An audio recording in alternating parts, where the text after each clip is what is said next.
salaadiinta beelweynta arab ayaa kulanay maanta isugu yimaadeen magaalada hargeysa waxay ku shaaciyeen in loo baahan yahay in madaxweynaha somalilan mudane muuse biixi cabdi uu dhug u yeesho arrimahay qaar ka mid a wasaaradihii dalka somalilan ku doonayaan in ganacsade axmed geele lagu gacan geliyo dowladda jabuuti salaadiintan oo kale ah suldaanka guud ee beelaha arab suldaan cumar suldaan maxamed suldaan faarax suldaan barre xaaji cilmi suldaan cabdilaahi leedh iyo suldaan siciid cabdilaahi jaamac hadhiye ayaa ka hadlay maraaxilkii kala duwanaaye ee soo martay arrimaha ay isku hayaan madaxweynaha jabuuti iyo ganacsade axmed cismaan geele waxaanay madaxweynaha somalilan ugu baaqeen in uu faraha kala baxo arrimahay qaar ka mid a wasaarad gacanta ku hayaan arrintan odayaashu ka hadleen jabuuti bay dee ka dhacda jabuuti dee budhcadnima ka taagan oo waa laysku boobaa cidda wax boobtaana waa cidda talada haysa adduunyada dee daaquudku kama dhammaado iyo daalimku kuwaasunbuu ka mid yahay ninkaas haddii intaa uu nooliyey hantidaa uu boobay laga matajin waayena kuwuu dhala laga matajinaya kuwuu dhalay unbuu u dhigayaa oo laga matajinaya hantida halkaa uu ku lunsaday waa 128 milyan sanad kastana waxay soo saaraysay way qorantay inta uu joogay iyo inta uu sii joogay weligiiba sii joogay haduu doonay laakiin annaga way noo qorantay hantida iyadu ma baarix garoobayso meelun bay oolaysaa daaraha iyagu way noo oolayaan maalin un baanu annagu aargoosan doonaa oo annagu ka qabsan doonaa daalinimadiisuna way soo dhammaan doontaa ka isaga waxba kaga noqon maayo waa wuxuu ubadkiisa u dhigayo waxa aad cajaa'ib u leh oo wax lala yaabo ah Somaliland waxaynu nidhi annagu waanu goosano dowlad xor baynu dowlad xor baanu meel walba ka xoroodo xamar ka soo goosan ismaan lahayn dee Jabuuti bay u geli xagga waynu ka soo goosanay Jabuuti bay dafaron doontaa ismaan lahayn dee Somaliland oo dal gaara oo shuruucdiisa iyo qawaaniintiisa iyo haybadiisa iyo barnaamijyadiisa leh Jabuutina waa dal gaara waxa Jabuuti ka dhacday inama khuseeyaan oo dalkeena ma khuseeyaan inaga keena waxa ka dhacaana dee dalkooda ma khuseeyo waxa la yaab leh waxa xukunka Jabuuti intuu soo raray Hargeysa keenay ee ansixiyay yidhi kana saxa goortan maxmiyad ka tirsan Jabuuti aynu noqonayna waynu isweydiinayna waarin la isweydiinayo waxa waraqaha aragtaan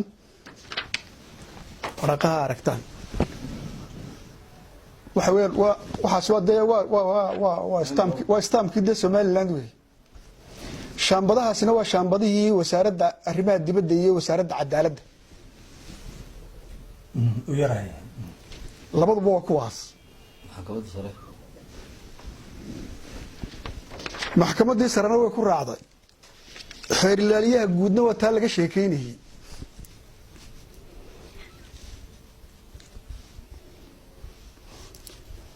dalka dee waxa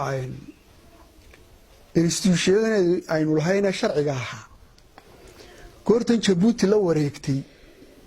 madaxweynaha waanu weydiinaynaa waxaanu leenahay madaxweyne goorma baasha laga hoos saaray xilkan iyo ummadda daadiga kugu aamintay waa laga yaabaa suuqyada waxa ka dhacay inaad ka warhaynin laakiin isma lihin dee wasaaradihiisa waxa ka dhacay uu ka moogan yahay isma lihin arrintana waa arrin dee qaranka Somaliland wax weyn u dhimaysa wax weyn bay u dhimaysaa way baabiinaysaa dee waxay ka saaraysaa sharciyadii iyo jiritaankii aynu ku faanaynay labaduba way lumayaan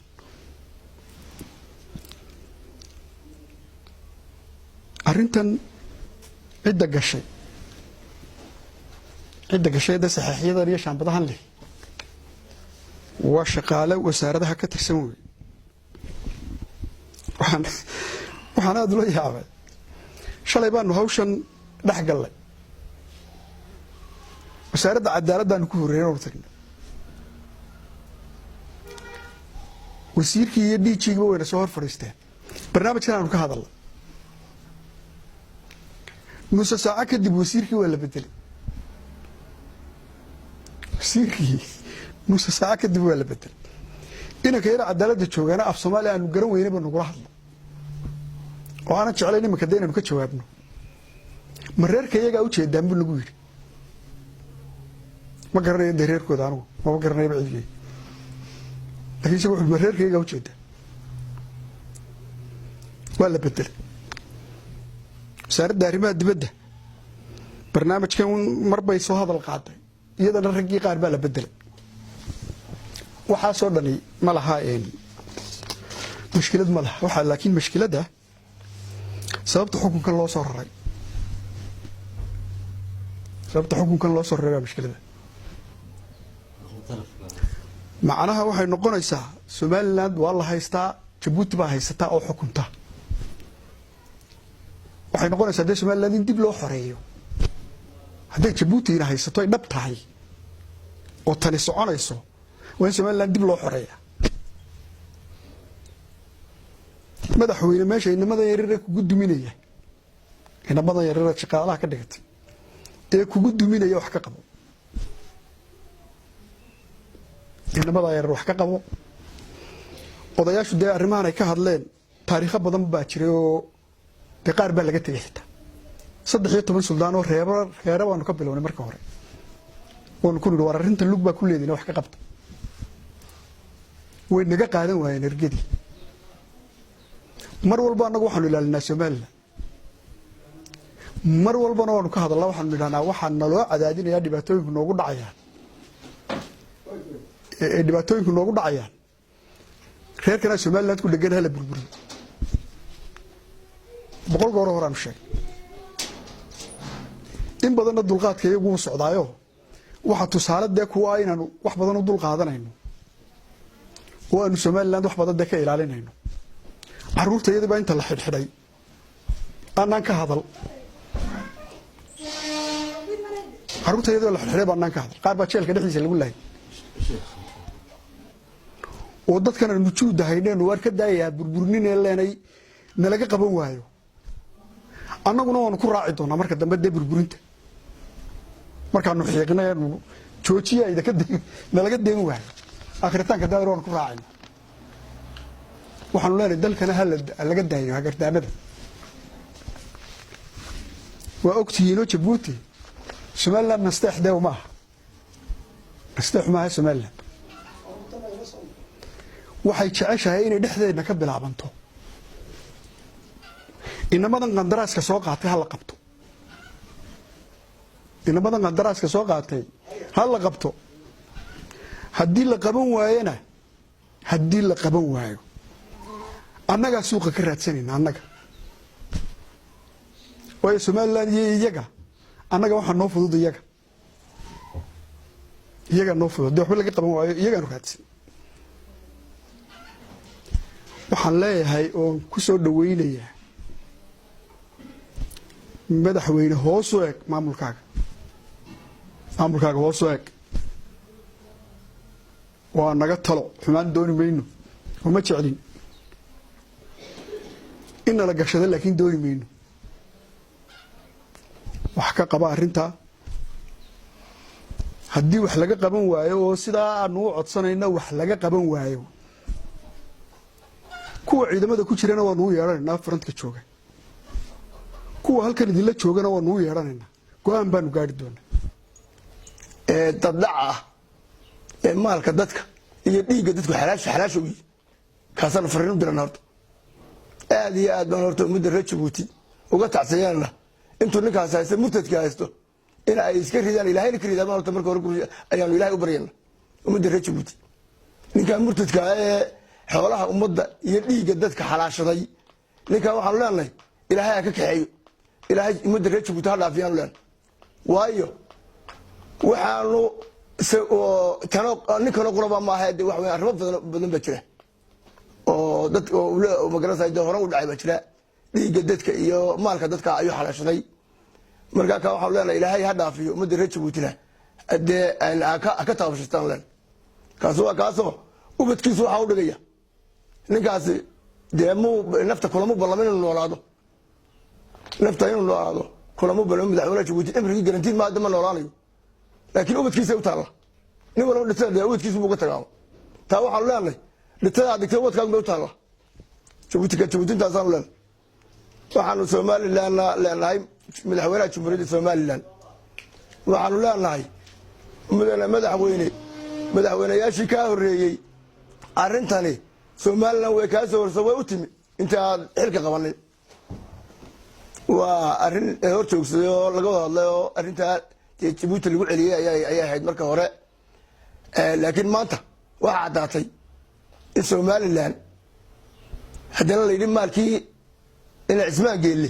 baaqi Hargeysa la soo dhaco haddana la soo qabto oo la soo qaaday inta arinta dawladda Somaliland ayaa ku ceebaysan madaxweynaha ku ceebaysan haddaad ogtay waad ogtay haddaanad ogeynna waxaa og maamulkaaga og wasaaradahaaga og kuwa kaa hooseeya og haddaanad ogeyn wax ka qabaan laan Axmed Cismaan Geelle wuxuu ka soo jeedaa caylad mushtara waa wuxuu kala yaqaanaa wixiisa iyo waxa ummadda kale uu kala yaqaanaa ma aha nin wax dhaca wuxuu maal lahaa wuxuu hanti guriga lahaa waxay uu lahaa oo dhan waa lala wareegay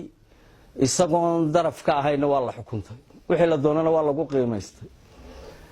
waraaqdii qiimaynta wixii ay doonto ay ku qiimaysteen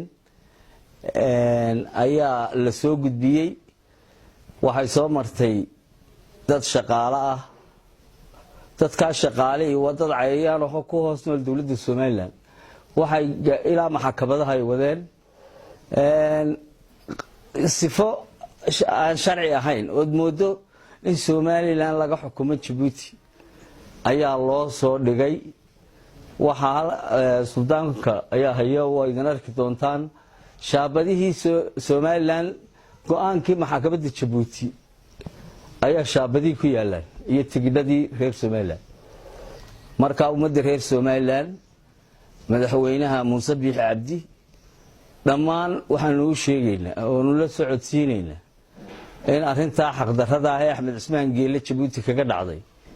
haddii la isku dayo in loo soo waarido in Somaliland ku burburi mayso laakiin waxaanu leenahay Muuse Biixi Cabdi oo wax ka qaba arrinka waxa weeye shaqaalaha dawladda dhiijiyadaadii ayaa waxa sameeyay dhammaan way wada mariyeen way sharciyeeyeen waliba waxa ka daran xeer ilaaliyaha qaranka wuxuu keenay laba inan oo adeero ah waa adeeriye oo uu yiri waxa tiin loo yaro madax banaan oo Somaliland ka dhex doodi kara ayuu ansixiyay waa adeero yahay oo isku raas yihiin wuxuu leeyahay yahay xeerka noo yaala xeer baa noo yaala reerka uu ka soo jeedo waxaanu leenahay isagana Muuse qof aqoon u leh sharciga iyo imika waxay u muuqataa inaan qof reer Somaliland naftiisana ku aamini karin dalkan xoolihiisana ku aamini karin bay u muuqataa dawladda ninka markii caawa waxa weeyaan loo soo saaray ee leeyahay waa lagu qabanayaa ee uu ka soo baxay magaalada Jabuuti isagoo fakada Axmed Cismaan Geelle yaa haddaanu beeshanahay qabanqaabin laba ergo iyo qabanqaabin erga waxay ka koobnayd Somaliland ama Isaaq bay ka koobnay ergo nimba ninkii uu ka dhaqaaqay siyaasi ahaan iyo mutakarnimo 9 nin baanu diray oo beesha ka tirsan waxaanu diray meeshaasi waxa weeyaan Jabuuti ninka madaxweynaha iyo reerkiisa wala dumarka way ma ka fadala dheer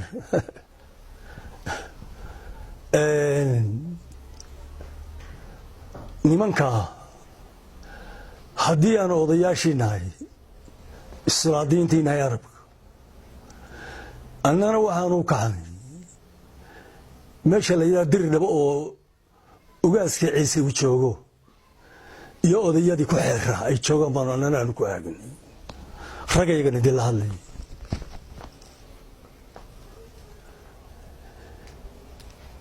booladii ergada ahayd ee halanka tagtay siyaasiyiinta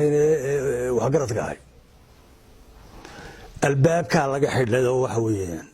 inay arkaan islaanta ama odayga inay arkaan waa la waayay hay soo daynina buuri iyagoo faramaran oon cidna arag iyo iskaga yimaadeen dadkanina kolley sabab u ah waxbaa laga saaray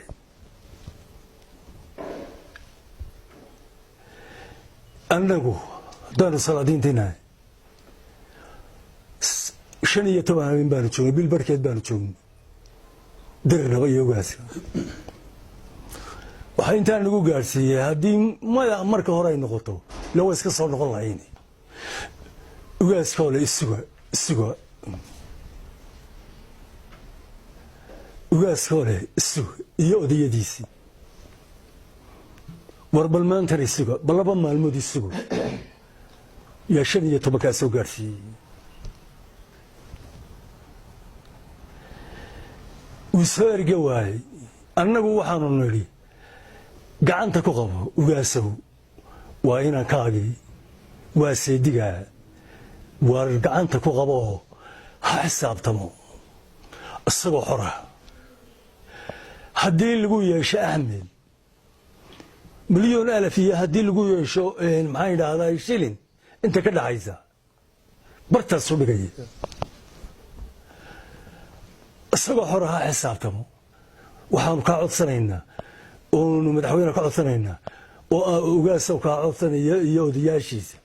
warninkaasi ha xisaabtamo isagoo xoraa maya baa la yidhi wuxuu yidhi oo lagu soo celiyey ugaaskii way xidhan yihiin ha soo lugeyn haddaad iskeentana waa xidhan yihiin halkaasaanu na ergalaan kala soo noqon muddaa hadda ka dambaysay arrinkan haddaanu soo noqdo ilaahay wuxuu ka darasan yahay isagunbaa og arrinka ah axmed cismaan ama ilmo cismaan waa kurtii reerka wey kurta reerka weey kurtaa reerka caawa ninka yidhaha waan jaraya waxba uma dambeeyaan waxba nooma dambeeyaan xabsi guri buu ku jiraa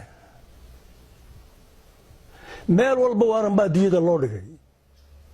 xabsi guri yuu ku jiraa aanu hargeysa dhanna uga baxayn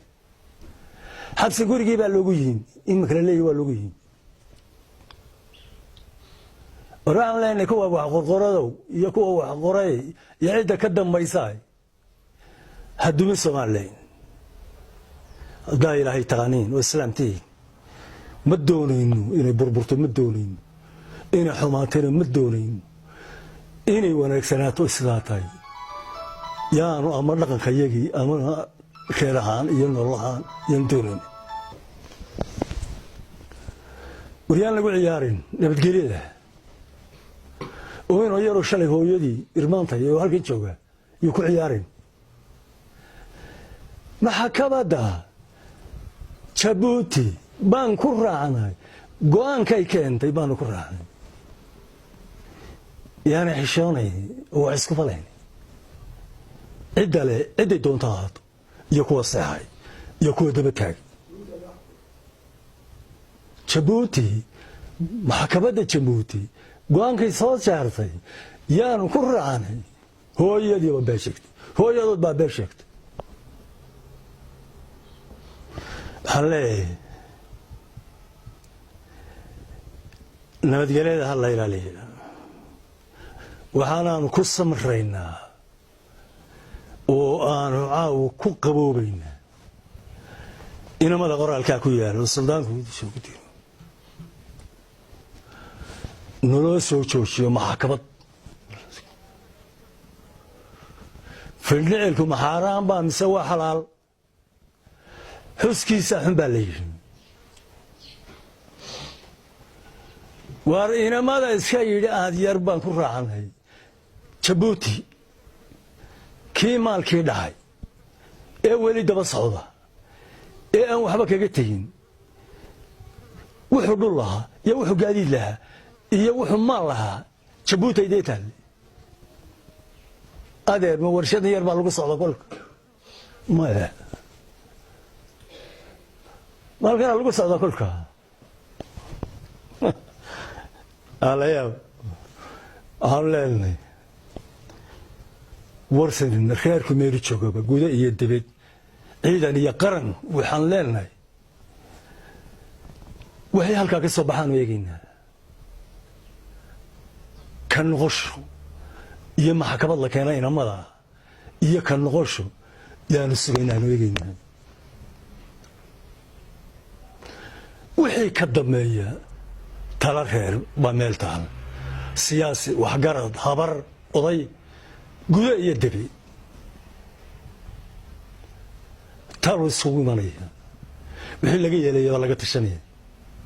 haddii laga noqon waayo waxaanu ku hadlaynaa lamaha wax yaryaara adeerintaan iska soo fadhina tvga iyo xaafadda ma kama hadalno annagu waxaanu nahay dadafkiisa adkaysa weeye oo dalkiisa aaya badan ka dabacsan baanu nahay waxaan kaga baxaya eryaan laan doonay intaa yar